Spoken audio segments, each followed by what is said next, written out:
good morning. Actually, ano na yun, 12:13 afternoon. So, ngayon mga B, punta kami ng Seafood City dito sa may Sugarland.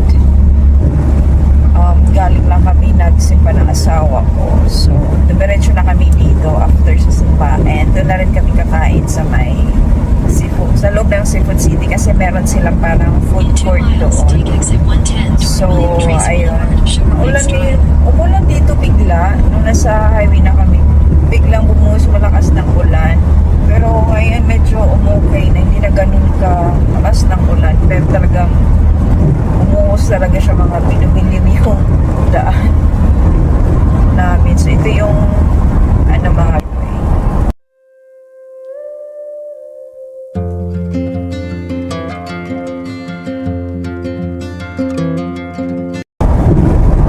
pupunta pala ako ngayon doon sa Seafood City dahil bibili ako ng walis tampo dahil wala na yung walis tampo ko sa bahay. Medyo nag 1 year na siya, so nagtatanggalan na yung mga mga husky pa tawag doon. So bibili ako ng dalawa kasi yung isa pala kong ibigay nadalhin sa mother-in-law kasi gusto ko yung walis natin sa Pinas kaysa dito. Nabibigatan ako sa walis nila kasi plastic siya, diba? And mas gusto ko pa rin gumamit ng walis tampo kaysa tawag nito. Pero usually vacuum yun, yung vacuum. Ay, ko naman sa bahay, pero mas prefer ko talaga mag-walis tampo. Ayan, tsaka gusto ko rin kumain ng mga Filipino dishes natin. Mga Filipino food. And titingin din ako dun sa mga gulayan kung merong mga Filipino kasi iba yung gulay kasi nila dito kasi sa gulay natin. And baka siguro magtanim na rin ako ng gulay galing dito din sa nakabili ako parang pagugulangin ko siya tapos yung sino yun yung itatanim, di ba ganun nila mga B? So titingin ko kung meron, sana meron. Medyo din ilang biyahe pa dito, so 35 minutes din bibiyahe papunta dito mula sa bahay or kahit mula sa church kasi sa church naman mga 15 to 20 minutes lang din naman din ang layo. So ayan, balikan ko kayo maya mga pag nandun na tayo sa area. Hi mga biyan, dito na tayo sa Seafood City. Ang bilis lang biyahe namin, no? Mga 30 minutes lang. Right, babe? 30 minutes driving here. 30 minutes driving here. At andito na tayo sa Seafood City. Ito siya mga biyo. Ayan. Diyan tayo sa loob. Papasok tayo dyan. Malaki, malawak ang na to. Tsaka gusto ko dito mga bi dahil more on Filipino talaga siya mga bi. Pati mga food nila. Gusto ko dito mga bi. Minsan lang din kami ng asawa ko pupunta dito kasi nga meron naman kasi malapit dun sa amin na Pinoy store. Pero dito dahil gusto kong tumingin ng mga vegetables na Asian. Ayan. At yung tambo, yun yung talagang ko dito sa dyan. So ayan mga punta tayo, pasok tayo sa loob. Ayan siya mga I think it's my third time coming here in Seafood City. It's my third time now. So ayun mga B, check natin sa loob. Tara.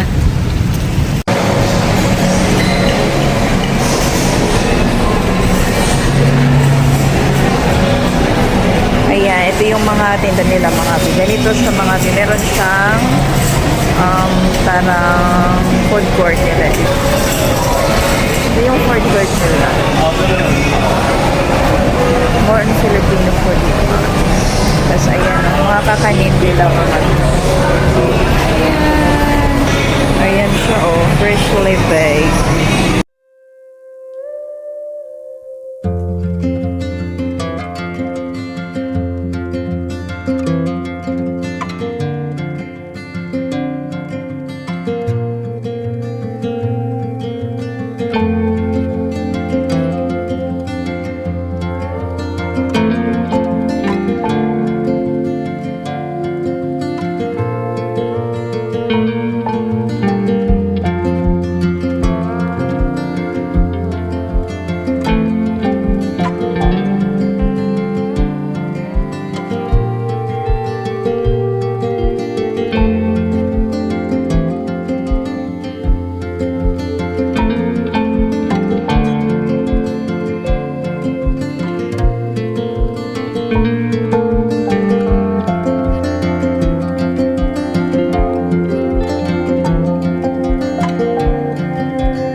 breast beef, wonton mommy. And then yung sa asawa ko is pork barbecue. And then bumili siya ng chicharon. And what's this, baby? Shrimp? Yeah, shrimp. Ayan. Bon appetit, mga bi! Huh? You tried that already? Yeah, good. Perfect.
Sarap, mga bi.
So, pauwi na kami mga B. Nakabili ako ng mga gulayin kasi dito lang ako makakahanap ng gulay sa may Seafood City. So, ayan. Ayan si husband. And nakabili rin ako ng halo-halo. Ayan. Hindi na siya mainit dito. It's not hot no more. See you mga B. So mga B, pauwi na kami. Dito na kami sa sasakyan. And nag-enjoy ako dito sa Seafood City sa loob. Kasi maliban sa kanilang masasarap na pagkain ala food court ang style, ang daming silang tinda mga B, mga gulay na talagang same lang sa Pinas. Like nakabili ako ng sitaw, nakabili rin ako ng saluyot, tapos malunggay for the first time dito sa Texas. Ngayon lang ako nakabili at makakain ng malunggay na gulay mga kapi. So ayun, pauwi na kami ng asawa ko and sakto tumigil na rin yung ulan mga kapi. Balik init na naman ang panahon. So ayan muna mga kapi. See you later. Mag-unbox tayo dito sa aking pinamili. Bye! Hello mga B! Nakarating na kami dito ngayon sa bahay. Ngayon lang talaga. So anong oras na? 3:46 na. Magpo-4 na mga B. Siguro pumunta kami doon. Dumating kami doon is 12:30. Ayan. Tapos ngayon lang kami nakauwi. So sobrang daming tao sa loob ng Seafood City. Doon sa may food court nila. Mabagal lang kasi doon yung yung pila kasi sobrang daming tao, daming kumakain pag Sunday. And then namili din ako doon mga bi ng more on gulay yung kinuha ko kasi yun ang gusto ko yung ating Philippine gulay vegetables. So ito mga bi so ipakita sa inyo ito yung nabili. So nakabila ko ng malunggay. Ayan. $4.60. Ito siya. Cents. $4.60. And then this one is nakabili rin ako ng ito. Ang tawag nito mga bi. Long bean sitaw. Palang binili ko mga bi, dalawang ganito. Dalawang sitaw kasi balak ko mag-adobong sitaw. Ito siya. And then itong saluyot. Ito. Favorite ko itong saluyot eh. Hindi ko alam kung paano ito i-ano. Kasi gusto ko rin sanang magtanim na ito eh. Pati itong sitaw. And then, ito din mga beef. Kumuha din ako na itong Pinoy eggplant. This one. Ayun. Gusto ko itong mag-torta. Masarap ang tortang talong mga beef. Tapos ito, kumuha din ako ng kalabasa, squash. Gusto ko yung squash doon kasi talagang ganito ba. Hindi ko kaya dito sa yung nabibilan ko. Hindi naman ganito. Kabot, chakat. Parang tawag na ito. Ito siya, mami. And then, bumili rin ako na ito mga bi. Fresh pancit canton kasi meron pa ako dong leftover doon sa breast beef and wonton mami ko. And then, ito yung ilalagay ko sa sahog ko. Kasi, kung wala na yun, kinain ko na kanina. So, ito. Kaya bumili pa ako mga. And then, nabili na ako ng frozen saba. Ito. Actually, luto na ito mga beef. Init-initin mo na lang. Ang ginagawa ko na ito minsan, pag gusto kong gumawa ng, banana roll, ang tawag nun. Gamit yung egg roll wrapper. Nakalimutan ko ang tawag. Turon. Ayan, turon. Ito. Ginagawa ko rin ng turon tumato. Pero pwede na rin naman itong kainin na ganito lang. Kasi luto na ito eh. Initin lang sa may tubig. And then, ano pa ba? Ay, ito. Bumili ako ng tamban. Fresh yung tamban nila mga bi. Magkano lang ito? $2. Kunti lang kinuha ko din kasi ako lang naman ang kakain. And then, bumili rin ako na itong kanilang pork hack thin cut ito. Tapos, itong ating pork belly slice. Ito. Sarap na ito mga bi. Ito, grilled. And then, bumili na lang ako din ng chicken. Chicken drumstick. And then, ito mga bi. Beef liver. Ito. Masarap din to siya mga bi. Yung pipirituhin lang. Ayan. So, yun lang nabili ko. Ay, bumili pa pala ako ng strawberries. May strawberries din kasi. Bumili ako ng dalawang ganito.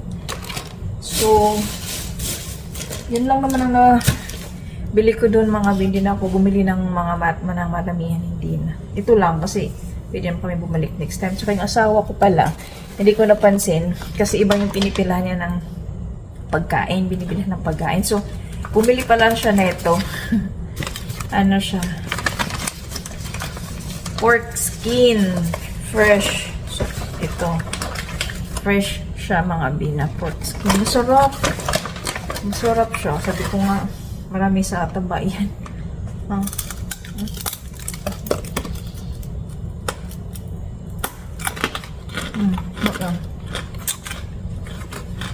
Sabi ko nga, dalhan natin dito si mama niya.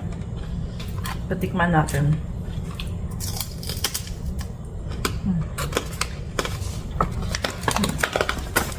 Harap ang nabi.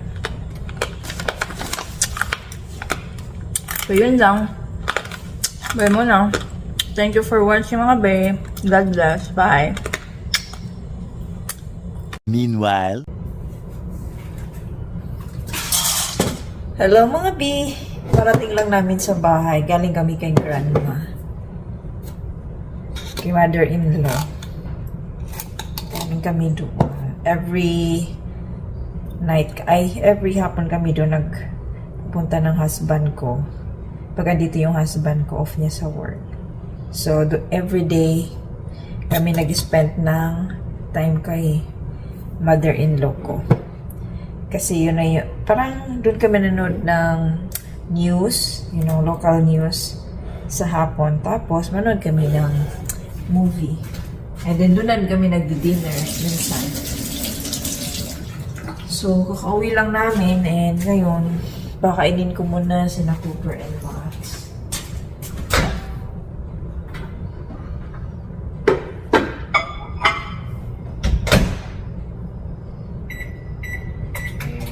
Iniinit ko pala yung food nila mga bi. Kasi talaga nilang carrots. Ito yung kay Max kasi konti lang naman. Palit lang siya, so malit lang din sa kanyang servings. Ito yung kay Cooper. Ito. So, ihalo ko dito mga bi. Itong yung pinainit ko.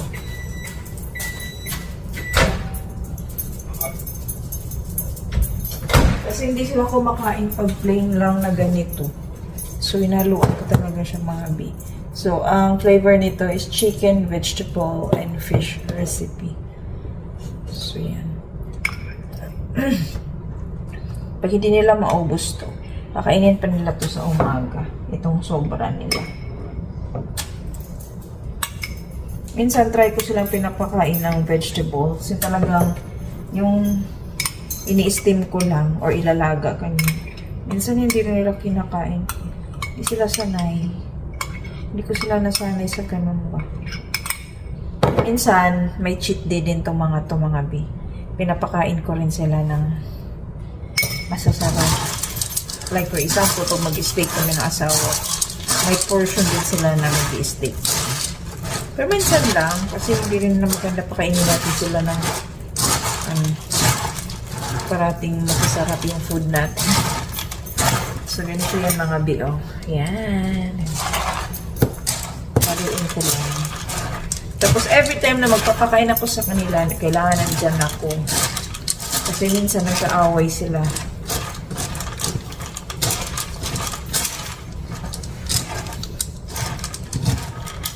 Ako yung kanilang referee. Ayan. Kasi itong si Cooper, pag gutom talaga siya, pati yung pagkain ni Max, kinakain. Siyempre, si Max nagagalit.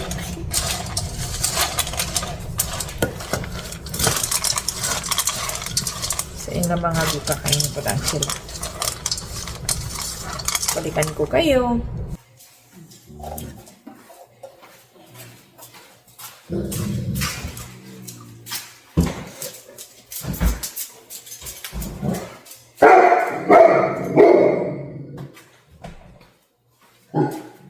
meron ako dito yung fish na binili ko mga B.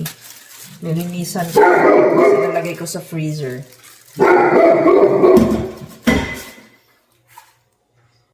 So, meron din pala ako dito mga B. Strawberries. Bumili ako ng 2 pack. So, ang gagawin ko nito is ano ko muna siya, isok ko muna siya sa water na may baking soda para matanggal yung mga impurities niya dito sa ano na to. Sa ano nga ba tawag nito? Strawberry. Ano ba yan? So, ayan. Tapos, i-frozen ko after. At ito yung ginagawa kong smoothies. Isa sa mga ingredients ng paggawa ko ng smoothies. And then, meron din ako ditong saging lakatan. Parang ganun mga B.